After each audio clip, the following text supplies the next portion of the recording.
মেথি শাক দেখো কিরকম করে রান্না হয়। এই আমাদের মেথি শাক তোলা হয়ে গেছে, সব মেথি শাক আর গাছের বেগুন একসঙ্গে নিয়ে কিরকম ভাবে ভাজা হয় আপনারা দেখতে থাকুন।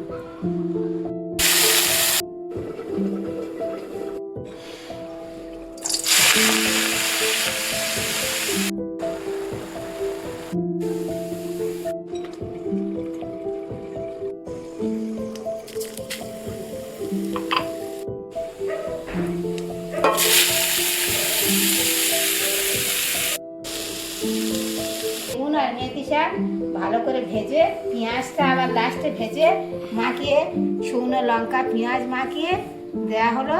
দেখবে খেয়ে কত সুন্দর টেস্টি লাগে।